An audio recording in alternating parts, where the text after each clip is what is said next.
Diyanet İşleri Başkanlığı olarak ilk günden itibaren Çin'de hem Uygur Müslümanları arasında hem de Hui Müslümanlarına yönelik Ramazan ayı ile ilgili yasaklamaları biz yakinen takip ediyoruz. Zira oradaki bütün kurum ve kuruluşlarla irtibatımız var.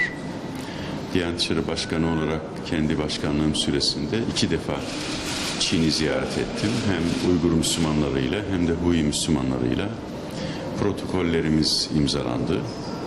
Öğrencilerimiz geliyor. Din adamları Türkiye'ye gelip eğitim almaya başladılar. Ancak bu Ramazan öne çıkan ve gerçekten inanç özgürlüğü bakımından hiçbir insanın tasvip etmeyeceği konulara, hususlara gelince biz Diyanet İşleri Başkanlığı olarak hem tepkimizi hem de milletimizin üzüntüsünü ve hassasiyetlerini Çin'in Ankara Büyükelçisi vasıtasıyla yetkililere iletmiş bulunuyoruz. Kendisiyle yaptığımız görüşmede öncelikle bu haberlerin doğruluğunu tahkik etme ihtiyacı içinde olduğumuzu ifade ettim. Üzülerek belirteyim, gösterilen gerekçeler, söylenen, yapılan açıklamaları kabul etmek mümkün değil. Yasağın sadece öğrenciler, öğretmenler ve memurlara yönelik olduğunu duymuş olmaktan büyük bir üzüntü duydum. Çünkü gösterilen gerekçe olarak da işte gençlerin sağlığı açısından memurların da performansı düştüğü için gibi çok garip, bugün hiç kimsenin kabul etmeyeceği bir takım gerekçelere sığınıldığını öğrenmiş olduk.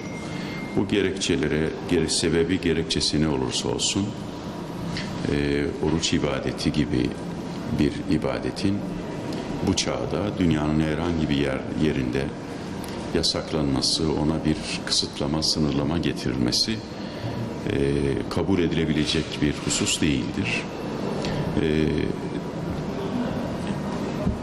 Çabalarımız, gayretlerimiz devam ediyor.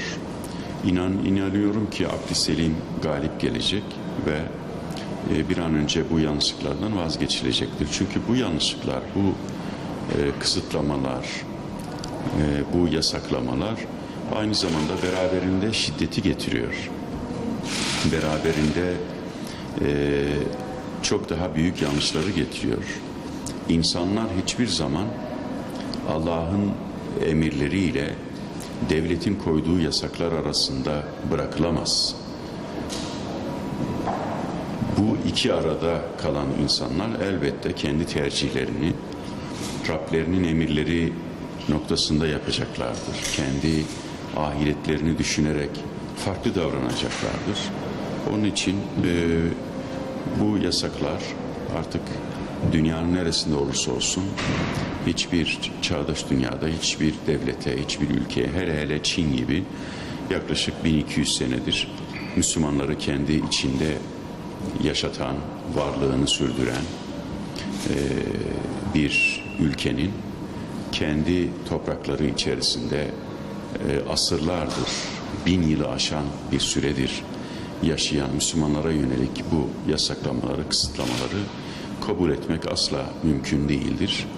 Ben bir an önce bu baskıların sona ermesini diliyorum. Diyanet İşleri Başkanlığı olarak çabamız, gayretimiz devam ediyor. Hem yetkililerle, Din İşleri Bakanlığı ile hem Müslümanların, ben yakında Suudi Arabistan'dan geliyorum. Orada da yine aynı şekilde Çin yetkilileriyle ortak bir toplantımız oldu. Onlarla da tekrar bu konuyu konuştuk ve bir an önce sona ermesini diliyorum.